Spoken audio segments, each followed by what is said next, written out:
Assalamualaikum warahmatullahi wabarakatuh. Kami dari kelompok 3 ingin memaparkan hasil observasi perkembangan masa prasekolah. Sebelum masuk ke materi, izinkan kami untuk memperkenalkan diri. Perkenalkan, nama saya Iqbal Maulana. Perkenalkan, nama saya Naila Izati. Perkenalkan, nama saya Ira Fitriana. Perkenalkan, nama saya Kerina Filia. Halo semuanya, hari ini kita akan mengenal lebih dekat perkembangan motorik Sanum yang telah kita observasi bersama-sama. Pertama, kita lihat dari segi motorik kasarnya. Nah, Sanum itu terlihat sangat aktif, baik di dalam rumah maupun saat bermain di luar. Yang keren, ia sudah bisa bermain sepatu roda loh. Meskipun selalu dalam pengawasan orang tua, kemampuan ini menunjukkan bahwa koordinasi tubuh dan kekuatan otot kakinya sudah berkembang sangat baik. Aktivitas seperti ini butuh keseimbangan, keberanian, dan energi yang besar. Dan Sanum itu punya semuanya. Keren loh. Nah, keaktifannya ini juga jadi tanda bahwa ia senang mengeksplor lingkungan lewat gerakan fisik. Tentunya pengawasan dari orang tua tetap penting ya, apalagi saat melakukan kegiatan yang beresiko, seperti contohnya tadi Sanum bermain sepatu. Nah, tadi kan sudah saya jelaskan tentang motorik kasarnya, sekarang ke motorik halusnya. Nah, kalian tahu gak sih, Sanum itu udah bisa menggunakan gunting dan bisa menggunting dengan rapi tahu. Nah, hebat banget kan? Nah, kemampuan ini tuh menunjukkan bahwa koordinasi antara mata dan tangannya sudah sangat baik. Ia juga bisa mengontrol gerakan kecil di jari-jarinya dengan cukup presisi. Kemampuan seperti ini penting banget untuk bekal keterampilan lainnya nanti, seperti menulis, menggambar, dan berbagai aktivitas kreatif lainnya. Nah, secara keseluruhan, Sanum menunjukkan perkembangan yang sangat baik motorik kasar maupun motorik halusnya. Nah, dengan dukungan dan stimulasi yang tepat dari lingkungan sekitar, Sanum pasti akan terus tumbuh menjadi anak yang aktif, terampil, dan percaya diri. Materi selanjutnya akan dipaparkan oleh teman saya berikutnya. Jadi, perkembangan kognitif pada Sanum, anak usia 4 tahun, dia itu mempunyai rasa ingin tahu yang tinggi. Ketika orang tuanya sedang berbicara, mengucapkan kata menurut, dia langsung bertanya, "Mah, artinya menurut itu apa sih?" gitu. Nah, rasa ingin tahu yang tinggi ini sebetulnya ciri khas anak cerdas pada tahap praoperasional. Nah, kalau kita merujuk pada teori perkembangan kognitif Piaget, jadi pernyataan Sanum tentang makna kata abstrak seperti menurut itu menunjukkan bahwa kemampuan berpikirnya sudah tidak lagi terpaku hanya pada objek-objek konkret.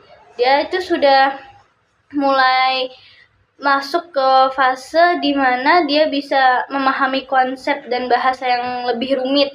Ini jelas menandakan kalau kemampuan penalaran dan logika verbalnya itu sedang berkembang pesat-pesatnya.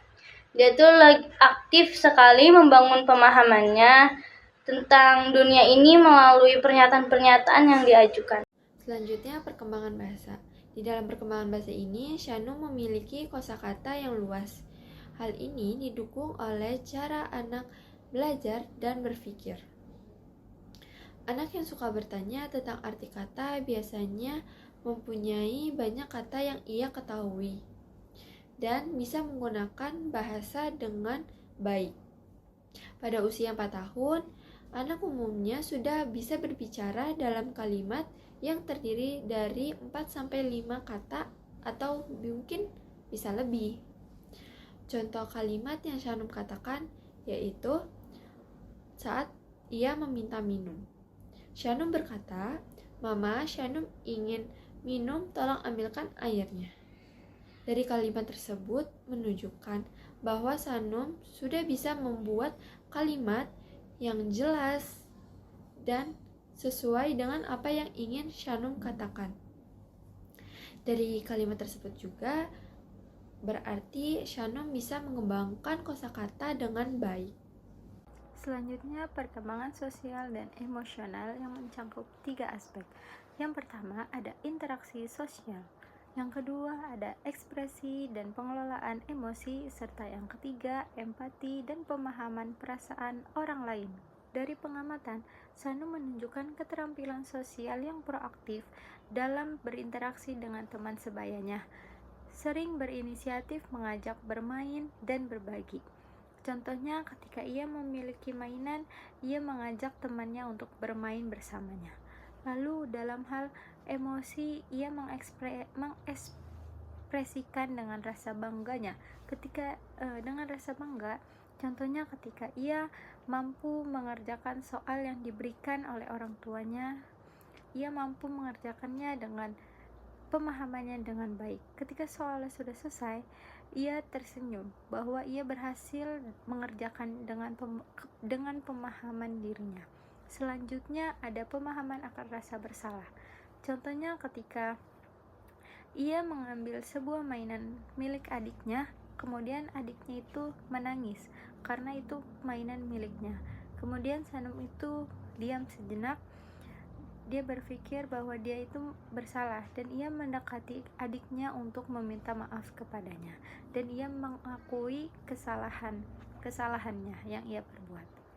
Selanjutnya, empati dan pemahaman perasaan orang lain. Sanum mulai menunjukkan tanda-tanda empati yang signifikan, terutama saat ia melihat teman sebaya berada dalam keadaan sedih atau menangis. Ia seringkali bertanya kenapa kepada temannya atau orang yang berada di sekitarnya, menunjukkan keingintahuan tentang penyebab kesedihan tersebut. Selain itu, ia juga mencoba untuk menghibur temannya yang sedih.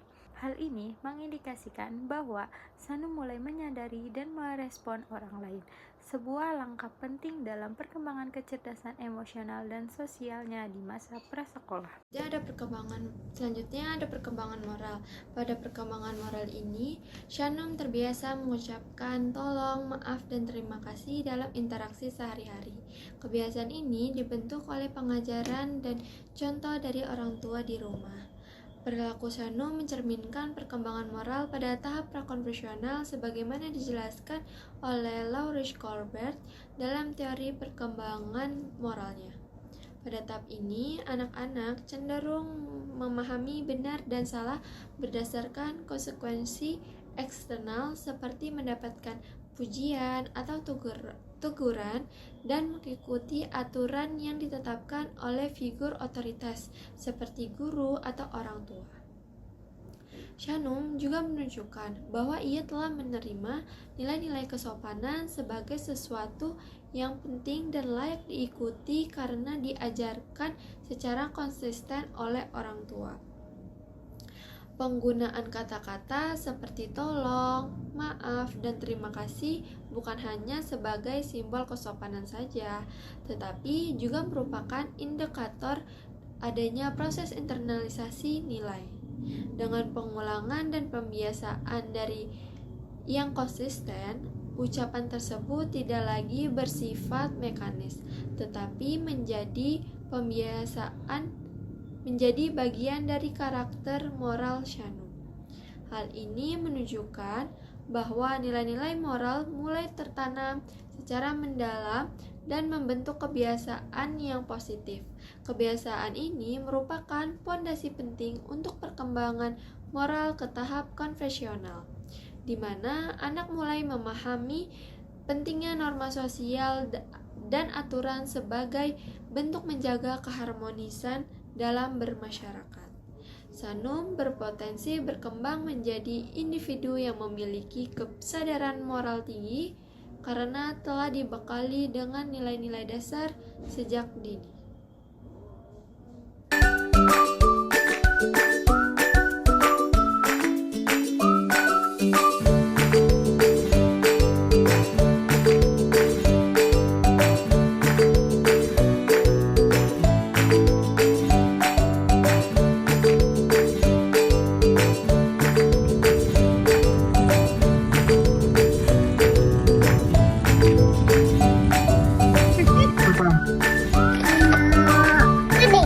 Mana kuning? Ini.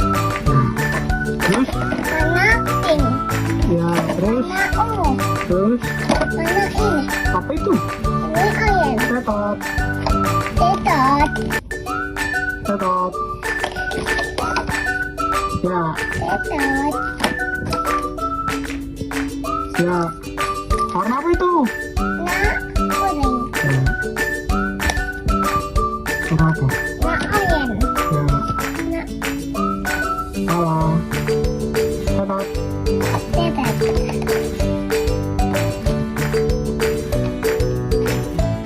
Yeay.